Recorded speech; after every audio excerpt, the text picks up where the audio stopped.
Visakha AP PCC chief Sharmila చేరుకున్నారు. అక్కడ ఆమె మాట్లాడుతున్నారు. లైవ్ ద్వారా చూద్దాం. ఆడబిడ్డలు ఉండే హాస్టల్లో ఒక్క బాత్రూమ్ ఉందట. 228. ఇది ఎంత షాకింగ్ రియాలిటీనో ఒక్కసారి గమనించండి. 228 ఆడబిడ్డలున్న హాస్టళ్లలో ఒక్క బాత్రూమ్ అంటే 228 ఆడబిడ్డలు ఒక్క బాత్రూమే వాడుతున్నారట. ఇది షాకింగ్గా లేదా?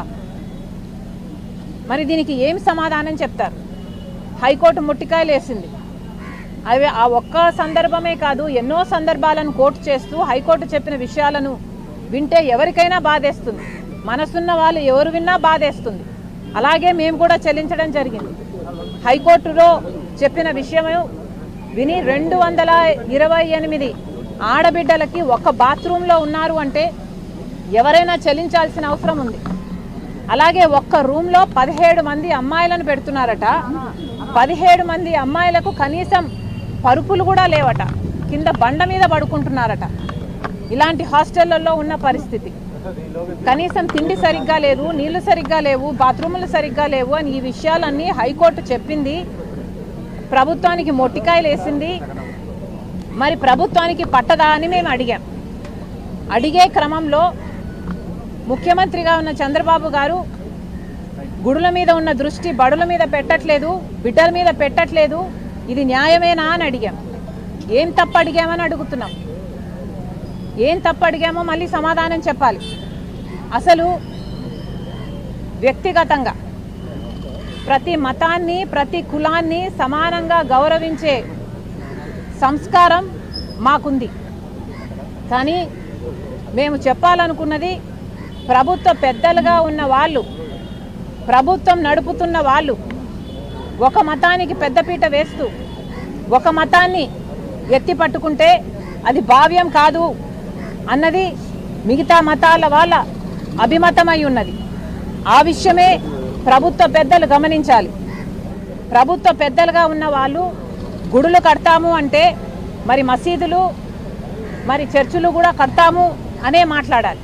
ప్రభుత్వ పెద్దలుగా ఉన్న వాళ్ళు పురోహితులకు స్టైఫండ్ ఇస్తున్నాము అంటే అటు ఇమాములకు పాస్టర్లకు కూడా ఇస్తాము అని మాట్లాడాలి. లేకపోతే మిగతా మతాల వాళ్ళకి అభద్రతా భావం కలిగించిన వాళ్ళు అవుతారు.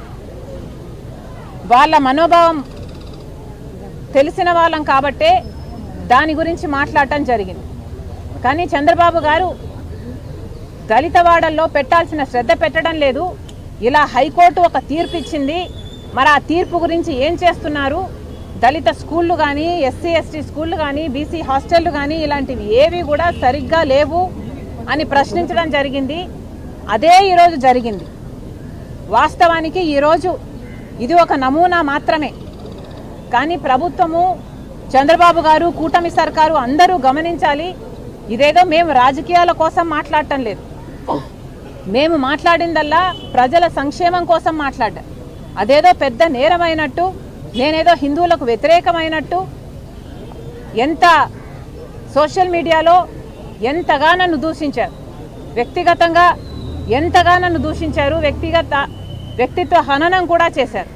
ఒక నా గురించి కాదు, మా అమ్మ గురించి, మా నాన్న గురించి, నా భర్త గురించి, నా కొడుకు గురించి. మరి మీ సంస్కారం అంతా ఏమైపోయింది? ఆలోచించుకోవాల్సిన అవసరం ఉంది. ఇక్కడ ఇప్పుడు ఈ ఒక్క హాస్పిటల్లోనే 50 మంది చేరడం జరిగింది. 2 చనిపోవడం జరిగింది. 2 కాదు, ఇప్పుడు ఇంకొక అమ్మాయి కూడా చనిపోయింది అన్న న్యూస్ కూడా వస్తుంది. మేము ఇంకా వెరిఫై చేసుకోలేదు, బట్ అది వాస్తవమో అయితే మరి 3 ప్రాణాలు కోల్పోయారు, 3 ప్రాణాలు కోల్పోయారు. మరి ప్రభుత్వం ఏం సమాధానం చెప్తుంది? మరి ఎస్సీ ఎస్టీ బీసీ హాస్టళ్ళు బాగలేవు అని మేము అంటే బాగలేనందుకే కదా ఈరోజు ఇది జరిగింది.